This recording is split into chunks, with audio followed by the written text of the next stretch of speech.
हा जर गुणातर करू आम्ही पुन्हा पुन्हा या सिद्धांतावर आम्ही ठाम आहे आणि त्या अनुषंगानं आपण कराड शहरामध्ये पोहोचलेलो आहे। कराड तालुक्यामध्ये 2024च्या कराड दक्षिण लोकसभा विधान मतदारसंघामध्ये बोगस मतदार नोंदणी झाली आणि जे बोगस मतदान झालं त्याच्या विरोधामध्ये गेले 10 दिवस आहे सामाजिक कार्यकर्ते गणेश पवार या ठिकाणी कराड तहसीलच्या बाहेर बसलेले आहेत। पण मित्रांनो, प्रशासन किती गबरगंड आहे आणि प्रशासन किती कशा प्रकारे अशा आंदोलनावर दडपशाहीचं जे क्षेत्र चालतंय त्यामध्ये दाखवण्यासाठी मी तुमच्यापर्यंत पोहोचलेलो आहे।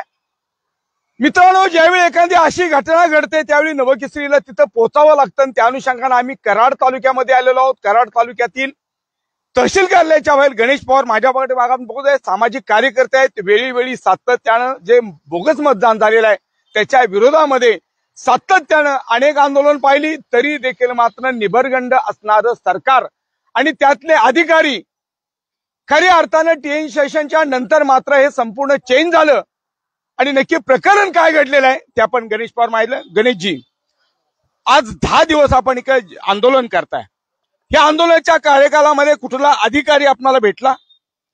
कुठलाही अधिकारी मला भेटायला आलेला नाही, कारण या अधिकाऱ्यांनी आमच्या गावामध्ये रहिवासी नसणाऱ्या लोकांचं मतदान कापिलमध्ये नोंदणी केलेली आहे। पाकिट घेऊन जे तो कार्यक्रम त्यांनी जो केलेला आहे त्याच्या अनुषंगाने त्यांची चौकशी होऊन त्यांच्यावरती कारवाई होऊ नये म्हणून हे निगरगट्ट अधिकारी माझ्यापाशी या ठिकाणी येत नाहीत।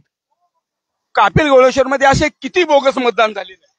माझ्या गावामध्ये 40 मतदान आहे, गोळेश्वर मध्ये साधारण एक 150 मतदान आहे आणि असंच कराड दक्षिण मध्ये साधारण एक 10-15 हजार मतदान बोगस लावलेलं आहे अधिकाऱ्यांनी।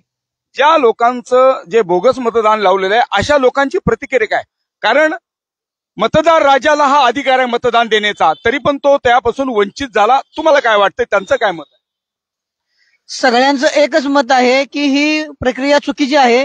जो व्यक्ती ज्या गावामध्ये रहिवासी नाही त्याचं त्या ठिकाणी मतदान नोंदलं जातं आणि त्याला मतदानाचा अधिकार दिला जातो।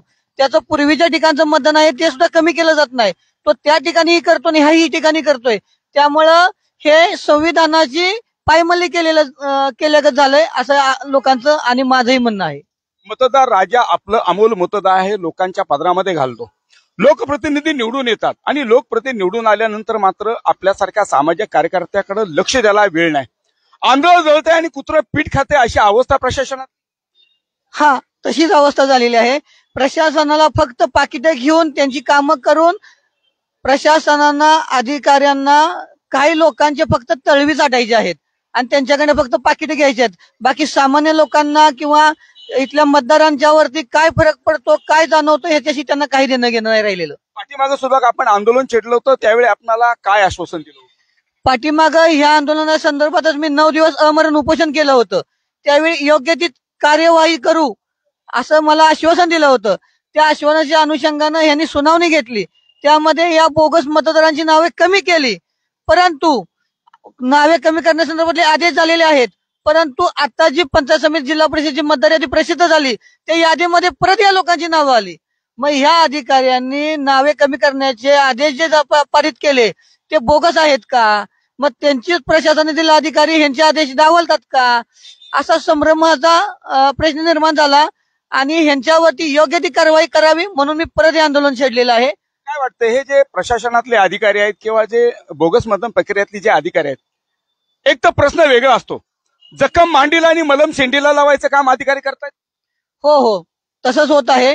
काय अधिकारी ज्यांना आदेश नाहीत ते अधिकारी निवडणूक शाखेमध्ये बिना आदेशाचे फक्त वरिष्ठ अधिकाऱ्यांच्या आशीर्वादानं काम करत आहेत।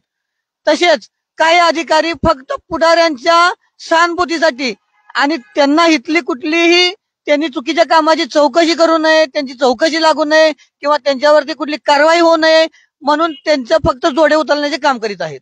गणेशजी, संविधानाने माणसाला बोलण्याचा, लिहिण्याचा, जगण्याचा अधिकार दिलेला आहे, तरी पण मात्र संविधानाची कुठेतरी पायमल्ली होत असताना आपल्याला काय वाटतंय? आपण सामाजिक क्षेत्रामध्ये काम करता, लोकशाहीचा 4था आधारस्तंभ असणाऱ्या पत्रकारांना बोलण्याचा अधिकार आहे, लिहिण्याचा अधिकार आहे, पण मात्र प्रसार माध्यमातून ही गोष्ट दुर्लक्षित कुठेतरी दाखवली जाते का? सध्याच्या घडीला तालुक्यातील जी मीडिया आहे आपल्या त्या मीडियानी सातारा जिल्ह्यातील तालुक्यातील पूर्ण मीडिया माझ्या पाठीशी आहे. संघटना लोक जे काय आहेत ते माझ्या पाठीशी आहेत.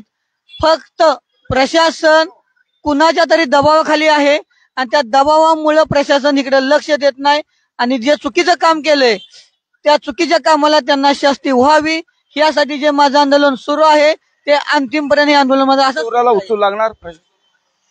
उचलू लागण्याचा प्रयत्न होतो. काही पुढाऱ्यांच्याकडून चोरांना प्रशासनाला मदत केल्याचं दिसून येत आहे. त्यांना पाठीशी काढल्याचं दिसून येत आहे आणि त्यांना मदत केली जाते. पुढे आपला पुढचा काय असेल पर्याय? दिवाळीचा जो सण आहे त्या दिवाळीच्या सणाला मी दिवाळीची पहिली अंघोळ प्रशासनाच्या दारात करणार आहे. दुसऱ्या दिवशी मी इथे फराळ आंदोलन करणार आहे लोकांना बोलून. तिसऱ्या दिवशी मारुतीचं मंदिर आहे प्रशासनाच्या दारामध्ये, त्या प्रशासनाच्या दारातील मंदिरामध्ये मी दिवे लावून प्रार्थना आंदोलन करणार आहे की ह्या अधिकाऱ्यांना परमेश्वरा सद्बुद्धी दे म्हणून. आणि चौथ्या दिवशी भाऊबीजचा कार्यक्रम आहे. माझ्या बहिणींना मी आंदोलनस्थळी बोलवून भाऊबीज ओवाळणी आंदोलन करणार आहे.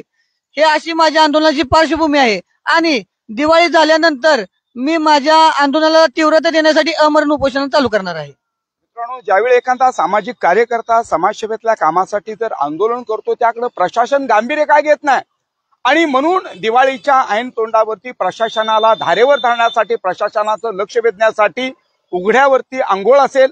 त्याचबरोबर अंधार खूप झाला, दिवा पाहिजे, हा महाराष्ट्राला पुन्हा जिजाऊचा शिवा पाहिजे म्हणून पुन्हा हे दिवे लावण्याचं काम मात्र हे सामाजिक कार्यकर्ते गणेश पवार आहेत. पण मात्र गणेश पवार वारंवार अशा प्रकारची आंदोलन छेडून देखील सुद्धा गणेश पवाराला डावलण्याचं काम करणाऱ्या प्रशासनातल्या अधिकाऱ्यांनी आता तरी सावध व्हा. कारण आता वेळ खूप कमी आहे आणि त्यामुळं गणेश पवार वेळोवेळी सातत्यानं अशा जर आंदोलन छेडत असेल, अमर उपोषणाचा इशारा देत असेल तर त्यावर प्रशासनानं दखल घेणं तेवढंच गरजेचं आहे असं म्हणा हरकत नाही. कॅमेरामॅन स्नेहल पाटील, रिपोर्टर सागर.